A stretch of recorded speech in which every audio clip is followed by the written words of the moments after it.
ध्यान देंगे। बात कर रहे हैं हम एनसीईआरटी के एग्जांपल्स की, लेसन नंबर 7 की। तो पहला एग्जांपल क्या कहता है? Find the centre of mass of 3 particles at the vertices of an equilateral triangle. Equilateral triangle वो ट्रायंगल होता है जिसकी तीनों साइड्स इक्वल होती है। The masses of the particles are 100 gram, 150 gram and 200 gram respectively. Each side of the equilateral triangle is 0.5 metre. तो हमें क्या क्या चीजें गिवन है, पहले उस पर ध्यान देना है। हमें गिवन है तीनों का मास, हमें गिवन है लेंथ तीनों में जो लग रही है। ठीक है, तो जरा ध्यान दो। एक लेंथ है ये 0.5,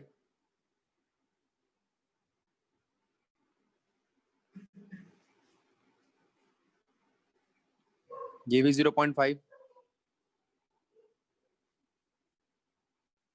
और ये भी 0.5। आपको करना क्या है, और मासेस ये रहे जो वर्टेसिस पे रखे हैं इसने।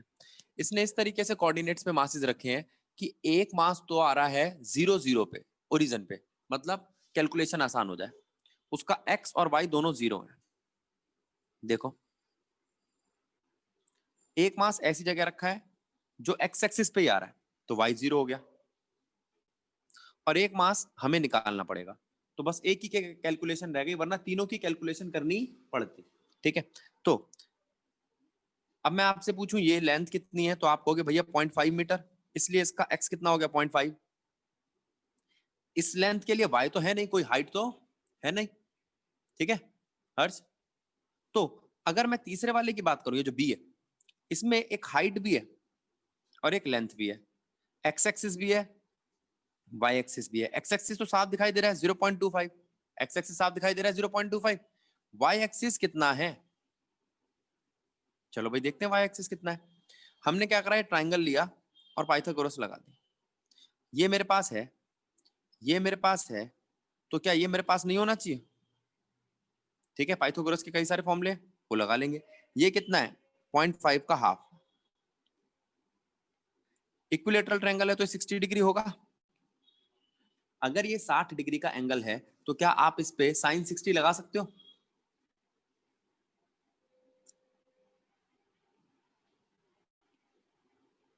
साइन 60 होता है परपेंडिकुलर, जो मुझे फाइंड आउट करना है।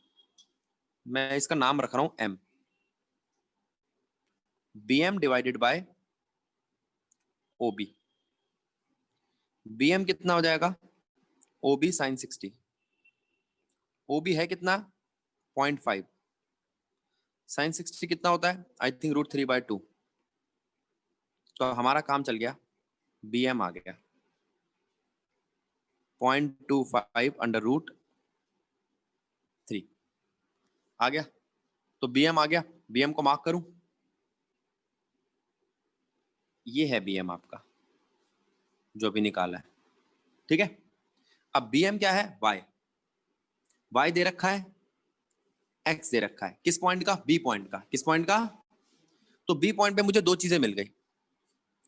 ठीक है, अब मैं इनका करूंगा क्या, अब मैं इनके नाम रखूंगा, जरा ध्यान देना।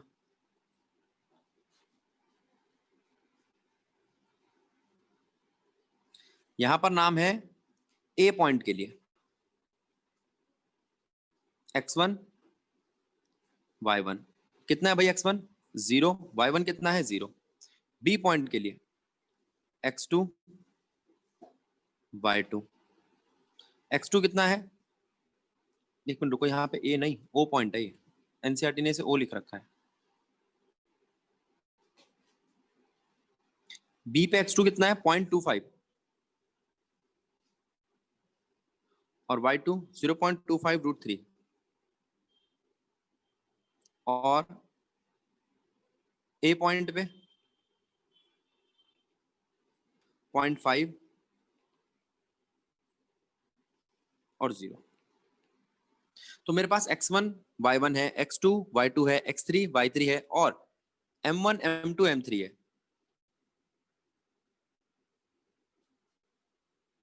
m1 है 100 ग्राम, m2 है 150, 200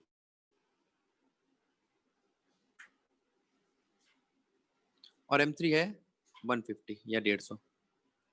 तो फॉर्मूला क्या लगाऊंगा मैं, m1x1 plus m2x2 plus m3x3 divided by m1 plus m2 plus m3, यह आएगा आपका x। m1y1 plus m2y2 plus m3y3 divided by m1 plus m2 plus m3, यह आएगा आपका y। तो x और y आ गए, x और y आ गए, वही तुम्हारा आरसीएम बनेगा। देखो ये रहा एनसीईआरटी ने जो फॉर्मूला लगाया यहाँ पे,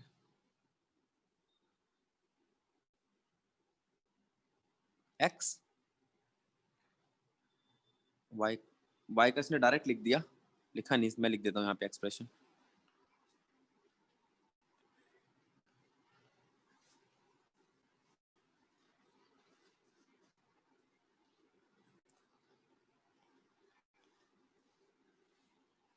y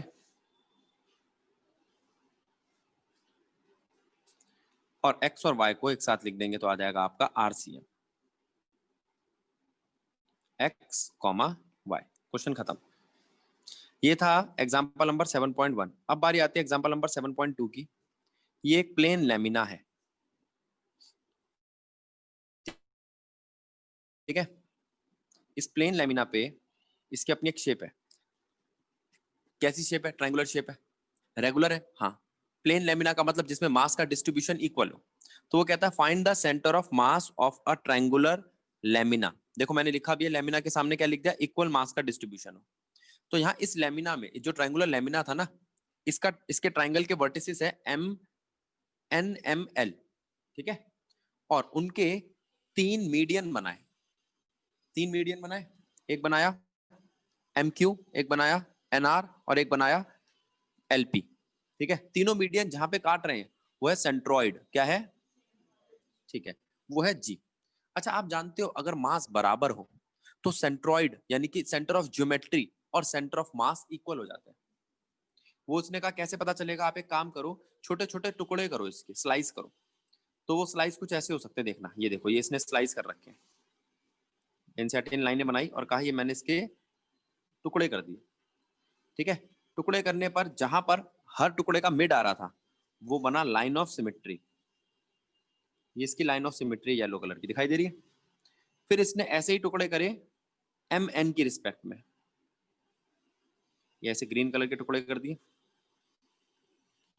ठीक है। फिर उसकी लाइन ऑफ सिमेट्री बनाई, उसकी लाइन ऑफ सिमेट्री है ये, दिख रही है आपको। फिर इसने एल और एन को लेके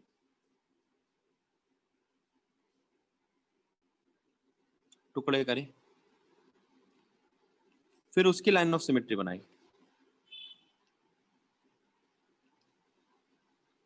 एम क्यू, ठीक है। खत्म कहानी। तो हर एक की लाइन ऑफ सिमेट्री जहां पर आके मिल रही थी ना, वो ये जी पॉइंट था। तो जब line of symmetry G point पे आके मिल रही है उन टुकड़ों की, तो इसका मतलब ये हुआ कि वो जी पॉइंट ही सेंटर है, ठीक है।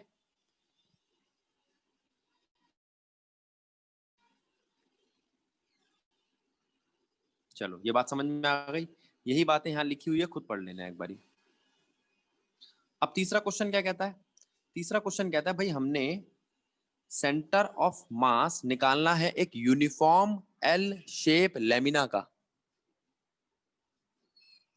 यूनिफॉर्म एल शेप लेमिना का, ठीक है। तो जो एल शेप लेमिना है ना, इस एल शेप लेमिना को देखो पहले कैसा दिखता है। ये एल शेप लेमिना, ये आपके एक्सिस है,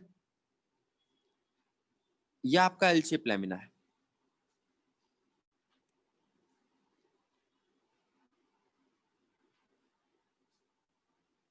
ठीक है।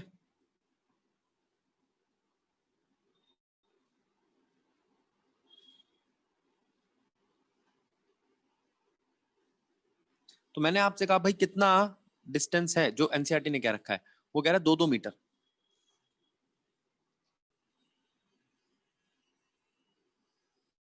देखो 2 मीटर यहां से और 2 मीटर यहां से। अब आपको करना क्या है? सेंटर निकाल ले, ठीक है। सेंटर निकाल लेंगे, पहले इसका पूरा ढंग से वो कर ले कि ये कितना आएगा 2 मीटर, ये 0, ये 2 मीटर, ये 1 मीटर, ये 1 मीटर। सेंटर किसके निकालने? मेरे को तीनों स्क्वायर के सेंटर निकालने। एक ये रहा, एक ये रहा और एक ये रहा। कोई दिक्कत?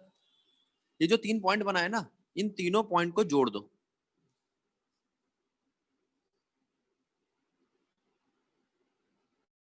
जोड़ दिया, ये एक ट्रायंगल बन जाएगा। ये ट्रायंगल किसका बना है? ये ट्रायंगल बना है स्क्वायर्स के बीच का।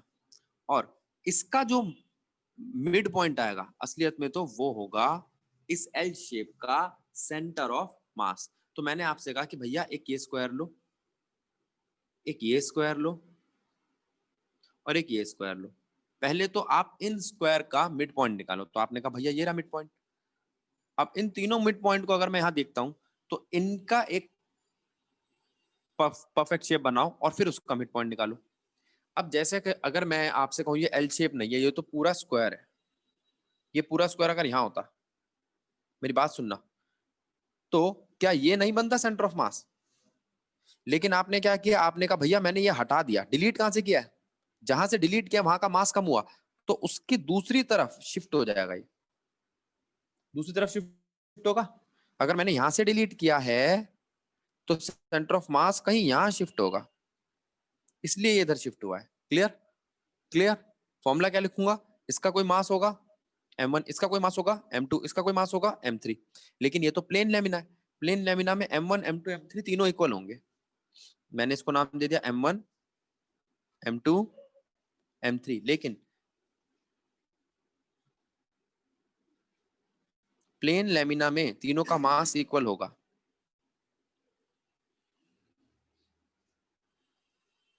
बस। और तीनों का मास इक्वल होगा तो मास मल्टीप्लाई में डिस्टेंस। अब डिस्टेंस क्या है ये? भैया कितना x और कितना y है?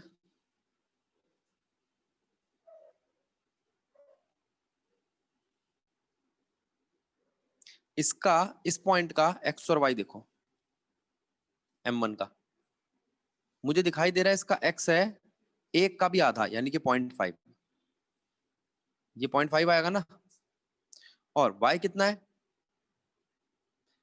1 तो यहां तक आ गया था, 1 और आधा, ये कितना है? इसको 1.5 कहोगे आप, और इसको आधा, ये तो आधा है। और यहां तक कितना है? 1.5। अब ऐसे ये पॉइंट क्या है? दोनों का आधा। और ये पॉइंट क्या है? x एक्सिस में तो 1.5 और y एक्सिस में 0.5। बात समझ आई? क्लियर हुआ? कंसेप्ट बना? ठीक है। अब तुम्हारे पास x1 y1 x2 y2 x3 y3 m1 m2 m3 सब कुछ है। हो गया, क्वेश्चन खत्म। x इक्वल्स टू, अब मास, कुछ बच्चे कहते हैं भैया मास इसमें लिखते नहीं है, x1 plus x2 plus x3 divided by 3 कर दो। क्यों? सेम ही है ना, बाहर आके कॉमन होकर कटना ही है वो, तो उसको ना लिखो। ठीक है, प्लेन लेमिना में मास को लिखने की या मास को मेंशन करने की जरूरत। चलो, तो ये था example number 3। Example number 4, find the scalar and vector product of a and b। ये आप जानते हो, हमने पहले कर रखा है।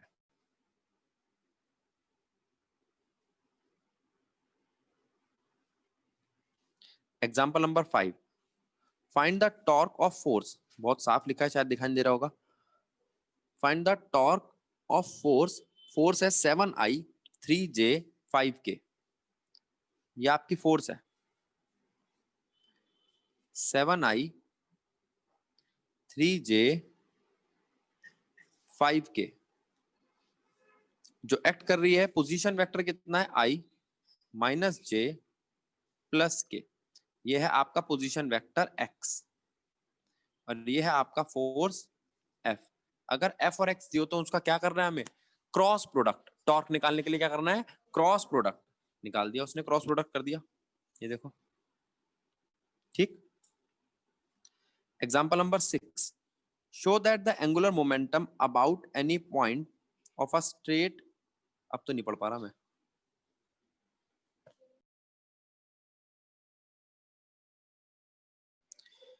show that the angular momentum about any point of a single particle move with constant velocity remain throughout the motion.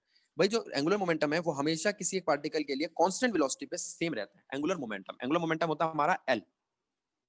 Angular momentum होता है L.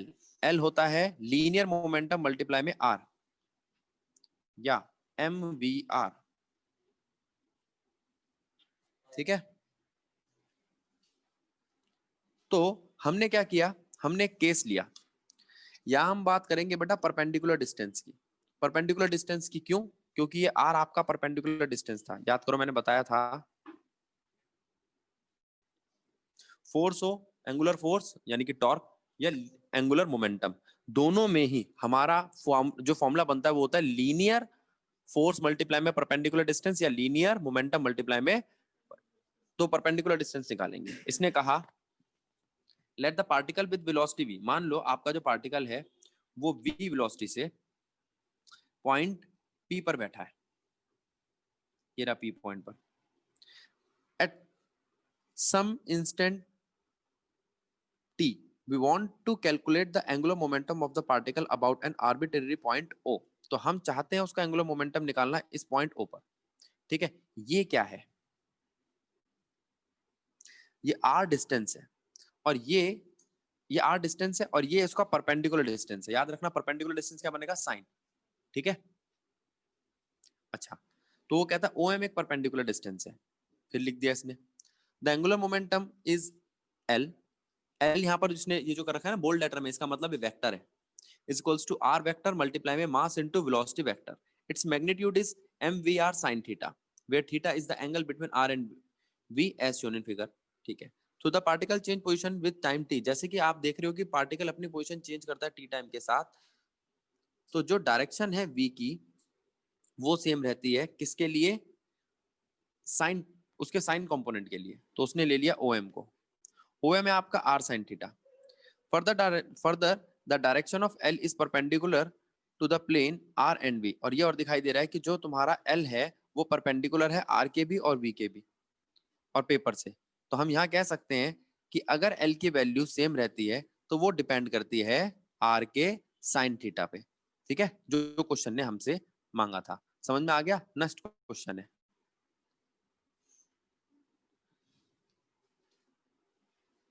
अब क्या कहता है? Show that the moment of couple does not depend on the point about which you take moment. आपको ये बताना है कि मोमेंट ऑफ कपल जो है ना वो इस बात पे डिपेंड नहीं करता कि आप किस पॉइंट को लेकर मोमेंट ऑफ कपल कर रहे हो, बल्कि इस पे डिपेंड करता है कि उनके बीच में डिस्टेंस क्या है, उनके बीच में मिनिमम डिस्टेंस क्या है. तो हमने क्या किया, ये डिस्टेंस लिया AB. ठीक है. और वो जो पॉइंट था ना जिसके हिसाब से मोमेंट ऑफ कपल कर रहे हैं वो हो गया हमारा O. तो मुझे ये प्रूव करना है ये RAB पे तो डिपेंड करेगा या R12 बोल लो, इसने 1 और 2 लिखा है एनसीईआरटी ने तो. लेकिन ये R1 या R2 पे डिपेंड नहीं करेगा. यहाँ पे R1 और R2 क्या है? Position vector. O क्या है आपका? आप ओरिजिन कह सकते हो उसको, ये वो पॉइंट कह सकते हो जो एनसीईआरटी ने बोल रखा है. ठीक है. और R1 to 2 क्या है? ये है आपका डिस्प्लेसमेंट वेक्टर. ठीक है. इन दोनों का सब्ट्रैक्शन. तो आपने कहा कि भैया कंसीडर करो एक कपल है A और B पर जिसपे दो फोर्सेस लग रही है. एक पे लग रही है नेगेटिव F और एक पे लग रही है पॉजिटिव F. ठीक है. नेगेटिव F इस तरफ और पॉजिटिव F उस तरफ. ठीक है. तो एक कपल फोर्स लग रही है, इस पे टॉर्क लग रहा है. टॉर्क जब भी लगता है इसी तरीके से लगता है. ठीक है. और परपेंडिकुलर डिस्टेंस जो बैठ रहा है इनका वो बन रहा है R1 to 2 और जिससे हम कंसीडर कर रहे हैं पॉइंट पे वो है O. ठीक है. तो यहाँ पे एक चीज तो दिखाई दे रही है, R1 और R2 का रिजल्टेंट है R12. ठीक है. माइनस करने पर आएगा वो. R12 है R1 माइनस R2 या R2 माइनस R1, वो देखना पड़ेगा कौन सा बड़ा है. अब वो कहता है अगर मैं आपसे बात करूं मोमेंट ऑफ कपल की यानी कि टॉर्क की, तो टॉर्क क्या है? Force into perpendicular distance into force.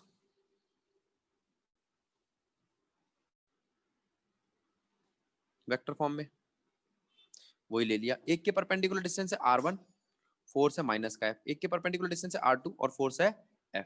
ठीक है. अब यहां दिखाई दे रहा है F दोनों में कॉमन है, बाहर ले लिया. अंदर बचा R2 माइनस R1. मैंने बताया था R2 माइनस R1 का डिस्प्लेसमेंट वेक्टर क्या है? R1 to 2. तो अगर मैं R2 और R1 को माइनस करूंगा तो डिस्प्लेसमेंट क्या आएगा आपका R122। तो क्या मैं कह सकता हूं कि इस वेक्टर को आप रिप्लेस करके R122 लिख दो। अब R122 को एनसीईआरटी ने बदला ही नहीं, नाम ही नहीं दिया कोई, ए बी लिखा है। R122 का क्या नाम है, ए बी वेक्टर। और उठा के एनसीईआरटी ने इसको लिख दिया ए बी मल्टीप्लाई में एफ। अब अगर मैं देखूं तो टॉर्क फाइनली आया क्या, A B cross product F. अब यहां पर आपको इस पूरी इक्वेशन में कहीं पे R1 दिखाई दे रहा है या R2 दिखाई दे रहा है, नहीं दिखाई दे रहा। इसका मतलब R1 और R2 पे डिपेंड नहीं करता। Clearly this is independent of the origin, ये ओरिजिन पे डिपेंड नहीं करता। तो जब कोई चीज घूम रही होगी तो वो ओरिजिन पे डिपेंड नहीं करेगी, वो उस बीच के डिस्टेंस पे डिपेंड करेगी और परपेंडिकुलर डिस्टेंस पे जिस पे वो घूम रही है। ठीक है, अब इसके बाद एक कॉन्सेप्ट आता है, ये इस क्वेश्चन को समझने के लिए कॉन्सेप्ट समझना है, उसे हम कहते हैं इक्विलिब्रियम। ठीक है, उस इक्विलिब्रियम वाले कॉन्सेप्ट को समझो जरा सारे बच्चे।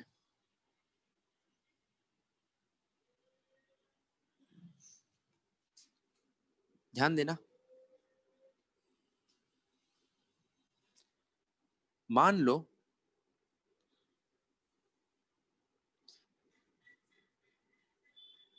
ये है आपका एक स्टिक जो रोटेट करेगा और ये है आपका पॉइंट ऑफ रोटेशन। ठीक है, ब्लैक कलर दिखाई दे रहा है। ठीक है, ये आपका पॉइंट ऑफ रोटेशन है। तो आपने कहा ठीक है भैया यहाँ पे रोटेट करेगा, तो मैं कह रहा हूं अगर ये इस तरफ गिरता है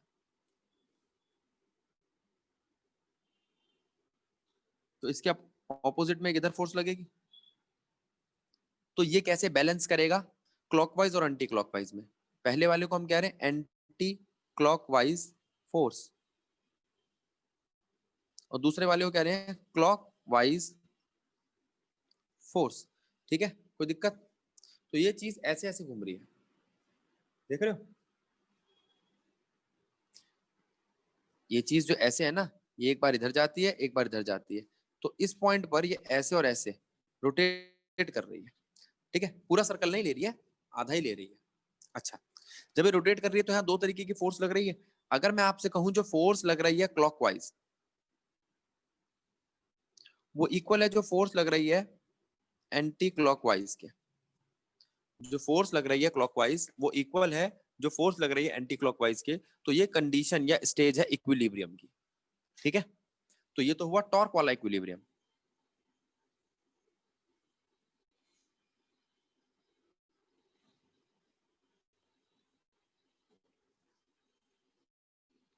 दूसरा केस क्या आता है आपका, अगर आपके पास ये एक स्टिक है और इसको बैलेंस कर रखा है हमने दो पॉइंट से,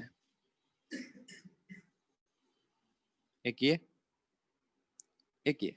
तो इसके ऊपर एक और इससे इसके ऊपर दो R1 और R2 नाम के नॉर्मल फोर्सेस लगेंगे। कैसे फोर्सेस लगेंगे, और इसका खुद का वेट है W। तो इक्विलिब्रियम पर R1 प्लस R2 इक्वल होंगे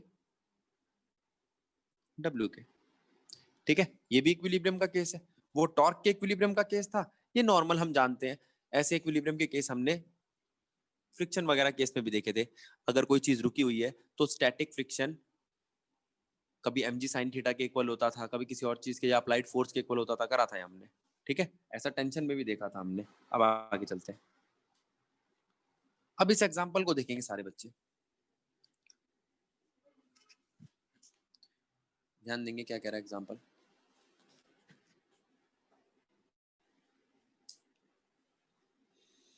एग्जाम्पल कहता है एक रॉड है। ठीक है,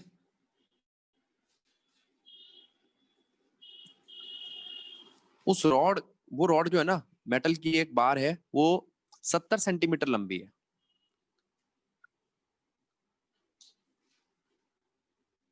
70 सेंटीमीटर लंबी रॉड है, उसका मास 4 किलो है, उसे सपोर्ट किया गया है 2 नाइफ से, 2 चाकू से उसको सपोर्ट कर रखा है हमने।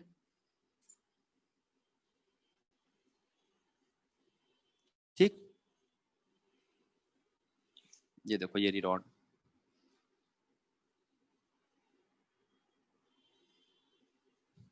ठीक है, ये मेटलिक बार है, 70 सेंटीमीटर की है।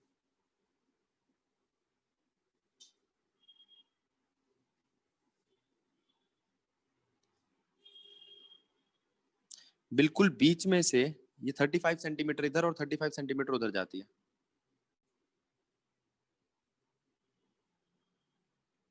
ठीक, इसके नाइफ जो हमने लगाए हैं, जो चक्कू लगाए हैं वो यहाँ लगाए हैं, एक इधर और एक इधर, ये 10-10 सेंटीमीटर है दोनों तरफ से। जरा ध्यान देना, 10 सेंटीमीटर इधर से, 10 सेंटीमीटर इधर से, लेकिन मुझे तो सेंटर से काउंट करना है, तो सेंटर से कितने हुए? 25-25। क्यों? 35 तो पहले थे, उसमें से 10 गए तो बचे कितने? 25। ठीक, सेंटर से। एक बात तो ये हुई। उसके बाद वो कहता है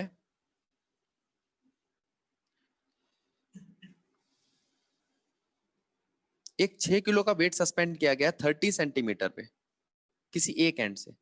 अगर मैं ये एंड मानता हूं और यहां से चलता हूं 30 सेंटीमीटर, 35 पे तो बिल्कुल सेंटर पे आ जाएगा, तो 30 सेंटीमीटर पे वो यहां आ जाता है, आ जाता है। और यहां पर मैंने एक वेट लटकाया है,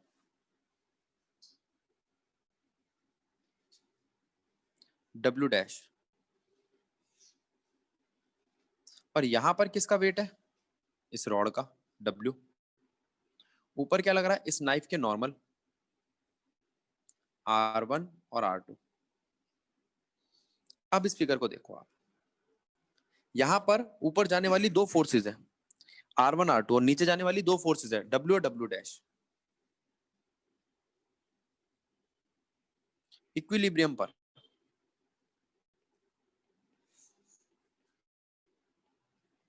ऊपर लगने वाली 2 forces R1 plus R2 equal होगी नीचे लगने वाली 2 forces W plus W dash के। अब W कितना है? 4 किलो की रॉड है, उसको 10 से मल्टीप्लाई कर दो, और 6 किलो का ये वेट है, इसको भी 10 से मल्टीप्लाई कर दो, तो ये तो दोनों आ गई। 100 न्यूटन, R1 प्लस R2 आ गया, एक इक्वेशन बन गई हमारी।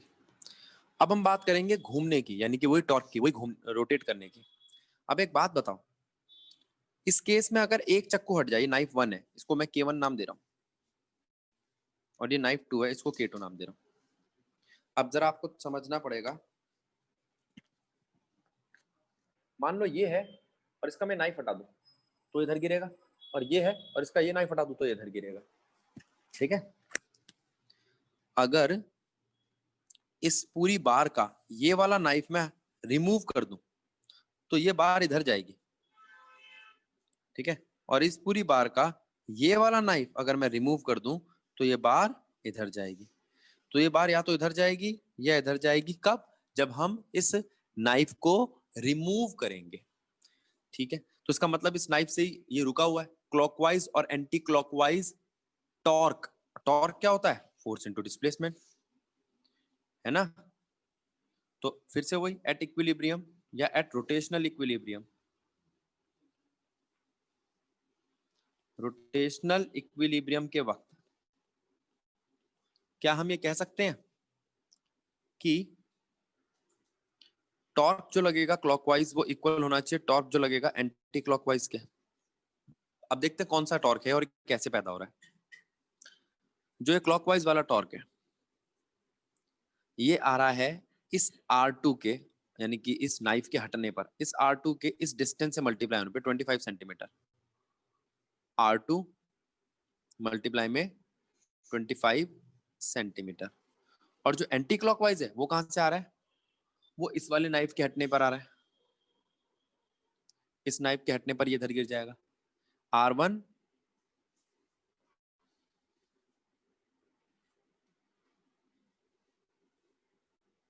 25 सेंटीमीटर।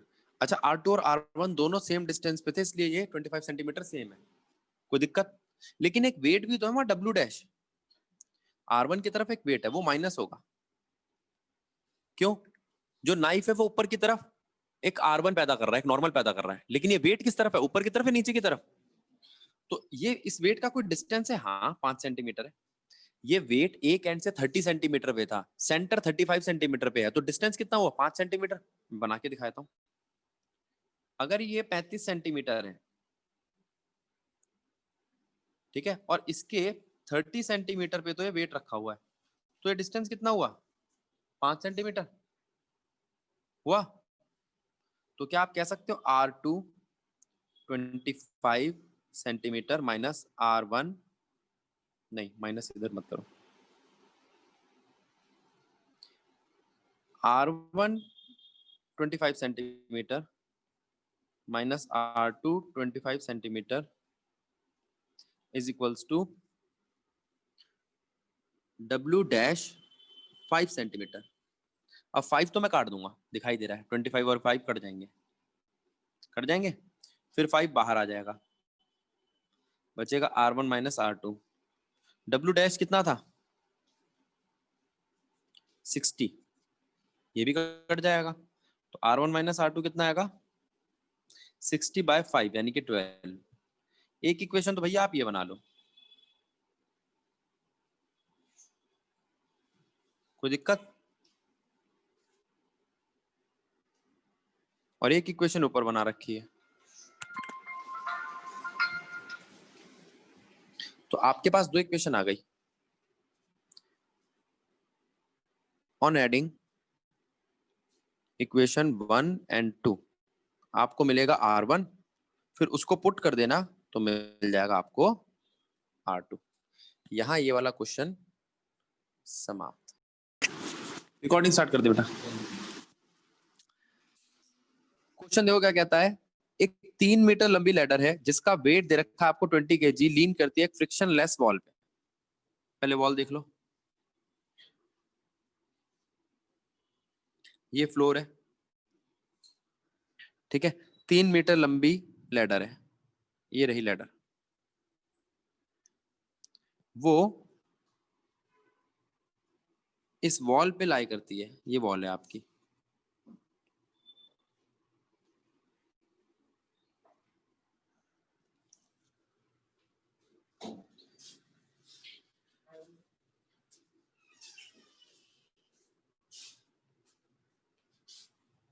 ठीक है। अब वो कहता है उसके जो फीट है वो रेस्ट पे हैं 1 मीटर के डिस्टेंस पे।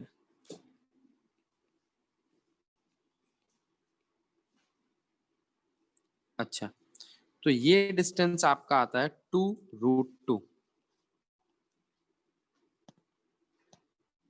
अब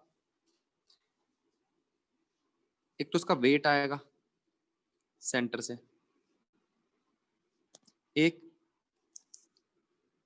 फ्रिक्शन लगेगा इस पे, ये, ठीक है, एक नॉर्मल लगेगा इसका,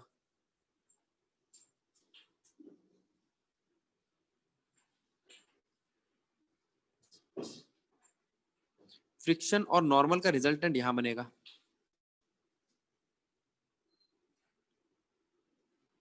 और एक लगेगा यहां पे वॉल के अगेंस्ट।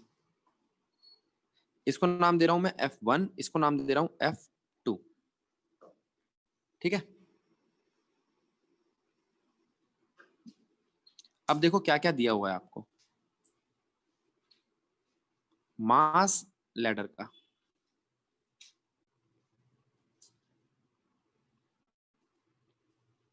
20 kg, वेट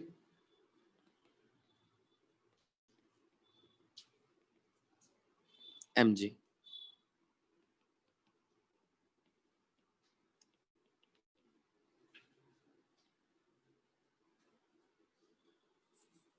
ठीक है। रिएक्शन फोर्सेस फाइंड आउट करनी है हमें वॉल की और फ्लोर की। यहां पर F1 नेट रिएक्शन फोर्स है,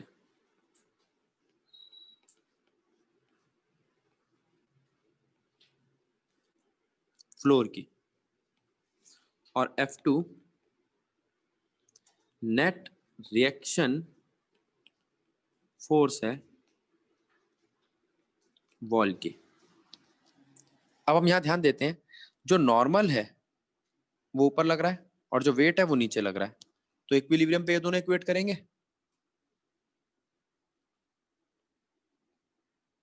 एट इक्विलिब्रियम नॉर्मल वेट के इक्वल होगा। ठीक है, तो नॉर्मल तो आ गया हमारे पास 200 न्यूटन, बात खत्म। अब ये जो फ्रिक्शन है वो F2 के अगेंस्ट लग रहा है, तो आप कह सकते हो friction is equals to F2, लेकिन ना मेरे पास F2 है ना फ्रिक्शन है। चलो ठीक है, अब और कौन सी चीज है, अब हम बात करते हैं रोटेशनल टॉर्क की। अगर मैं यहां से वॉल हटा दूं तो ये जो आपकी लैडर है वो गिरेगी इधर, और अगर नीचे से फ्लोर हटा दूं तो ये लैडर इधर जाएगी, तो ये लैडर इधर जाएगी और इधर जाएगी, तो ये रोटेशनल टॉर्क इधर लगना चाहिए और इक्विलिब्रियम पर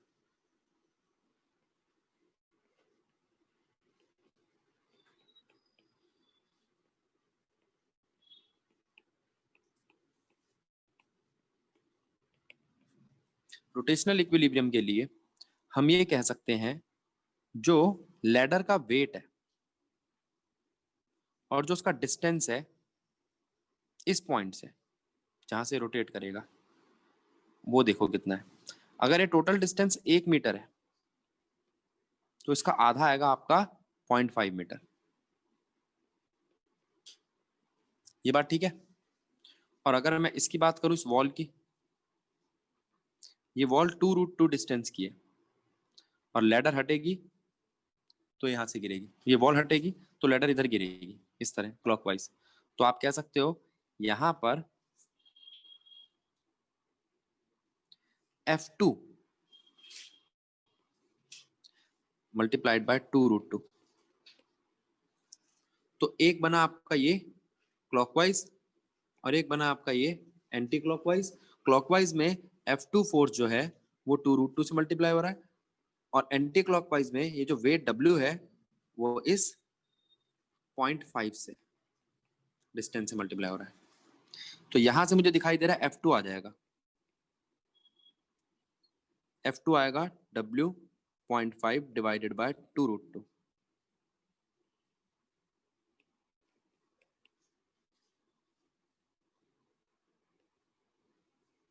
ठीक है, और अगर F2 आ गया तो उससे फ्रिक्शन आ जाएगा,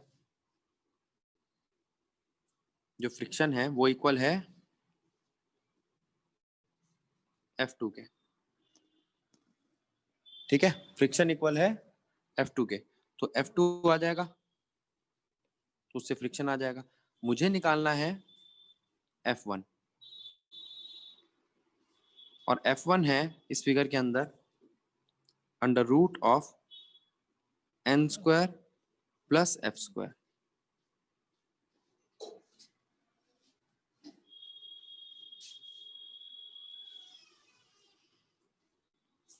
यहां से F1 आ जाएगा। यही दो क्वेश्चन पूछे थे, F1 क्या है और F2 क्या है।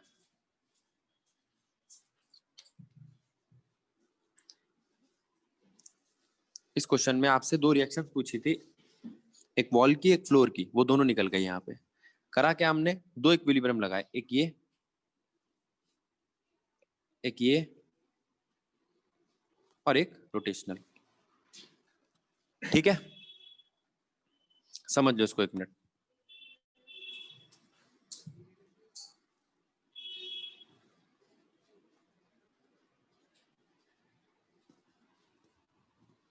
आगे चलते हैं। अब ये नेक्स्ट क्वेश्चन देखो क्या कह रहा है। एक कॉर्ड है नेग्लिजिबल मास की, जिसको वाउंड किया है around the rim of fly wheel of mass 20 kg। ठीक है, हमें मास दिया हुआ है, रेडियस दिया हुआ है।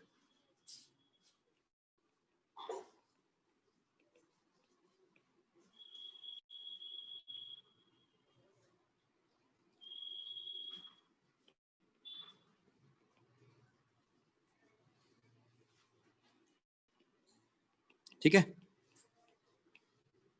अब वो कहता है स्टेडी पुल ऑफ 25 न्यूटन। मान लो ये है वो,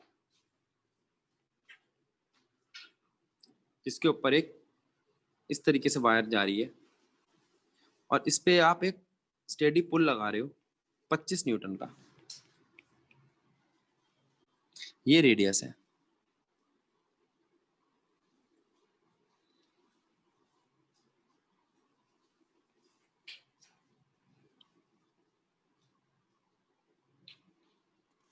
तो कहता है एक स्टेडी पुल जो है 25 न्यूटन का, वो अप्लाई किया गया कॉर्ड पे, जैसा कि फिगर में दिखा रखा है। फिगर मैंने आपको दिखा दी। The flywheel is mounted on the horizontal axis with frictionless bearing.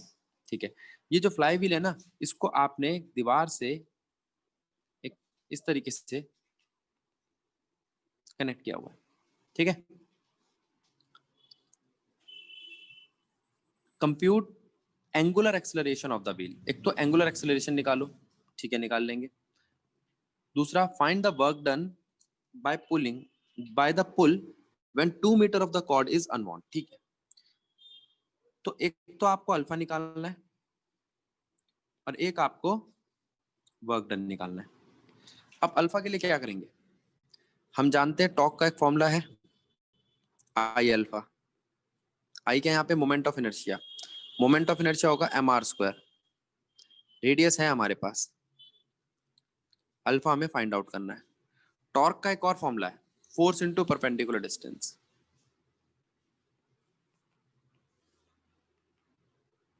अब परपेंडिकुलर डिस्टेंस यहाँ पे क्या है? अगर आप देखोगे तो फोर्स और परपेंडिकुलर डिस्टेंस, तो परपेंडिकुलर डिस्टेंस तो यही दिखाई दे रहा है, यानी कि रेडियस। क्या दिखाई दे रहा है?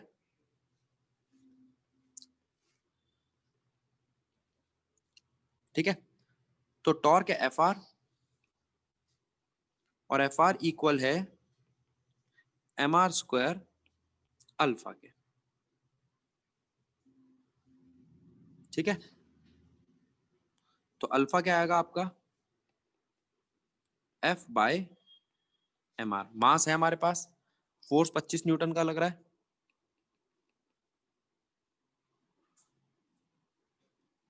और रेडियस 20 सेंटीमीटर है।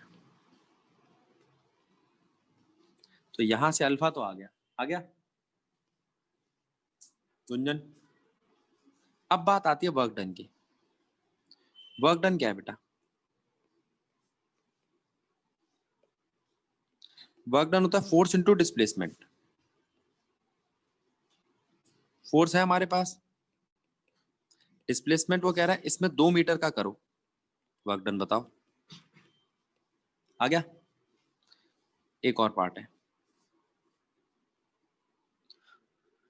find also the kinetic energy of the wheel at this point. Assume that the wheel starts from rest. अगर wheel start करता है रेस्ट से, तो काइनेटिक एनर्जी क्या आएगी? अब चेंज इन काइनेटिक एनर्जी निकालनी। क्या हमारे पास यहाँ वेलोसिटी दी है? नहीं, यहाँ तो दिखाई नहीं दे रही। क्या वेलोसिटी का कोई फॉर्मूला है? हमारे पास अल्फा है, जो अभी हमने पीछे निकाला है। अब अल्फा की वैल्यू है, अल्फा तो एक्सेलरेशन दे सकता है आपको, वेलोसिटी नहीं दे सकता। अल्फा का एक्सेलरेशन की जगह अगर हम एंगुलर वेलोसिटी से रिलेशन ले, तो alpha square, alpha is equals to, या omega square minus omega naught square equals to 2 alpha D. ठीक है, अच्छा, अब यहाँ पे क्या क्या चीजें निकालनी है? ओमेगा नॉट का स्क्वायर तो 0 है, कैसे पता चला? इनिशियल वेलोसिटी 0 है, इनिशियल वेलोसिटी 0 है। ओमेगा निकालना है, अल्फा हमारे पास है, थीटा कितना आएगा? थीटा कैसे निकले? तो हम ये कह सकते हैं 2 मीटर खुला है, जो अनबाउंड हुआ है डिस्टेंस वो है 2 मीटर, ठीक है।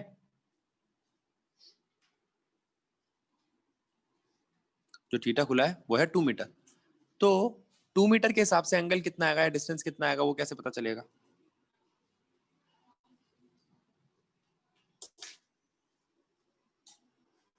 टोटल डिस्टेंस अपॉन रेडियस रख सकते हैं। टोटल डिस्टेंस कितना होता है? 2 पाई आर। 2 पाई आर मतलब आप रेडियस ले लो, 2 मीटर डिवाइडेड बाय रेडियस है 20 सेंटीमीटर। अब यहां से थीटा आ जाएगा,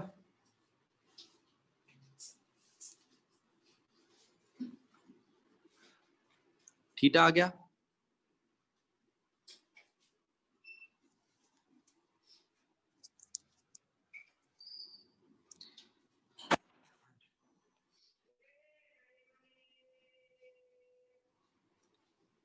फॉर्मूला लगाओ आप, omega square minus 0 square is equals to, alpha की वैल्यू है हमारे पास 2 और थीटा की वैल्यू कितनी है? 2/20। ओमेगा स्क्वायर आ गया।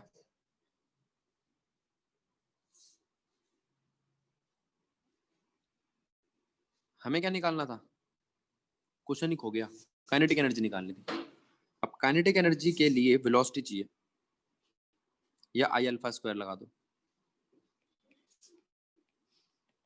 Half I omega square. Omega भी निकाला है, काइनेटिक एनर्जी आ जाएगी। आई हमारे पास पहले से है,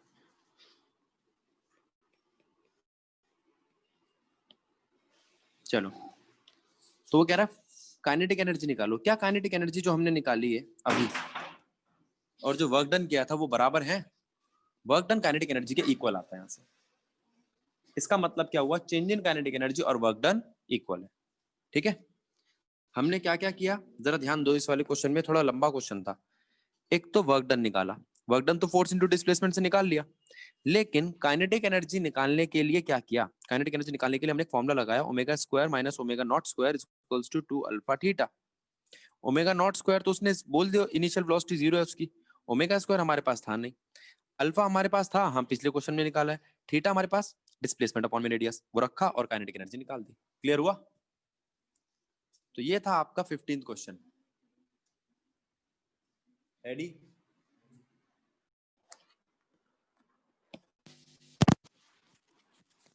कर दिया? रोलिंग मोशन क्या है?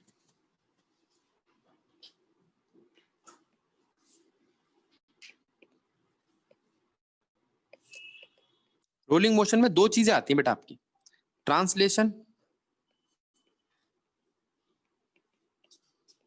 और रोटेशनल। ट्रांसलेशन मोशन और रोटेशनल मोशन अगर दोनों जुड़ जाएंगे तो वो कहलाएगा रोलिंग। जैसे मैं केस ले रहा हूं, ये एक इंक्लाइन प्लेटफॉर्म है और इसके ऊपर ये एक व्हील रोल कर रहा है।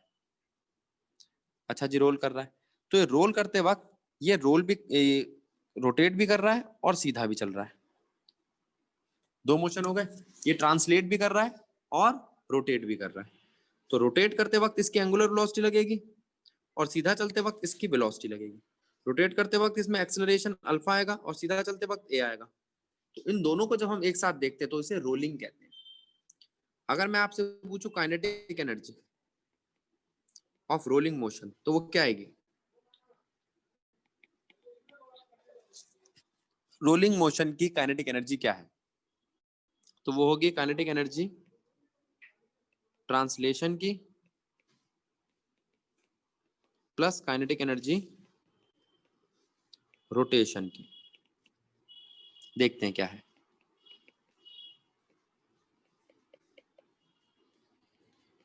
काइनेटिक एनर्जी ट्रांसलेशन की आती है हाफ एम वी स्क्वायर और रोटेशन की आती है आई ओमेगा स्क्वायर। अब अगर आप चाहो तो इसको खोल सकते हो।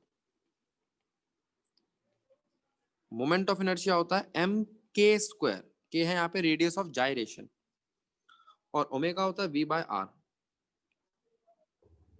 ठीक है, अब आपको mv स्क्वायर तो दोनों में दिख गया होगा कॉमन निकलता हुआ। ये तो मैं खोल देता हूं इसको। Kinetic energy of rolling is equals to half mv square plus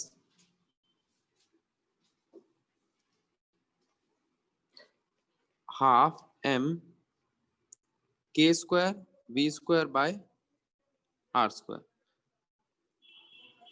half mv square तो हमने कॉमन ले लिया, अंदर बचा 1 plus k square by r square. ठीक है, ठीक है। तो रोलिंग की जो काइनेटिक एनर्जी आई वो क्या आई,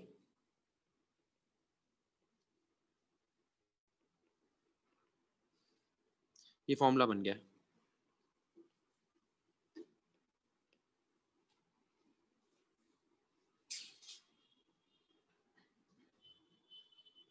तो रोलिंग मोशन में ट्रांसलेशन होता है, रोटेशन होता है, समझ में आ गया। रोलिंग मोशन में half mv square 1 plus K square by R square लगता है, ये समझ में आ गया।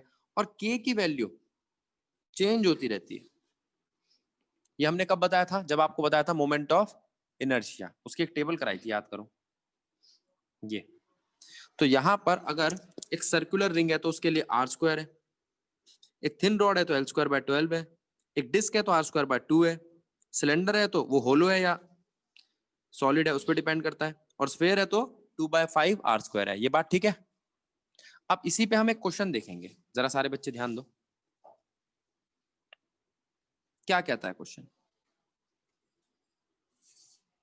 क्वेश्चन कहता है तीन बॉडीज हैं, एक है रिंग, एक है सॉलिड सिलेंडर और एक है सॉलिड स्फीयर, जो रोल डाउन करते हैं एक इंक्लाइंड प्लेन पे। दे स्टार्ट फ्रॉम रेस्ट, वो रेस्ट से स्टार्ट करते हैं, और ये हम मान के चल रहे हैं रिंग की, सॉलिड स्फीयर की और सिलेंडर की, तीनों की रेडियस कॉमन है। तो तीनों में से नीचे ग्राउंड पे जल्दी कौन पहुंचेगा और किसकी वेलोसिटी ज्यादा होगी? चलो, तो ये हमने एक इंक्लाइन प्लेन ले लिया, और यहां पर हम इन तीनों चीजों को इस तरीके से दिखा रहे हैं। यहां जमीन पे कौन जल्दी पहुंचेगा ये पता लगाना है। भाई जब ऊपर थे तब इनके पास कौन सी एनर्जी थी? यहाँ पे एक हाइट h थी और इनके पास ऊपर पोटेंशियल एनर्जी थी। ठीक बात। और पोटेंशियल एनर्जी कितनी थी? mgh। जब ये ऊपर थे तब इनके पास एक पोटेंशियल एनर्जी थी mgh। अब नीचे जाएंगे तो काइनेटिक एनर्जी आएगी, वो होगी half mv square 1 plus K square by R square. लेकिन एनर्जी तो कंजर्व रहती है according to law of conservation of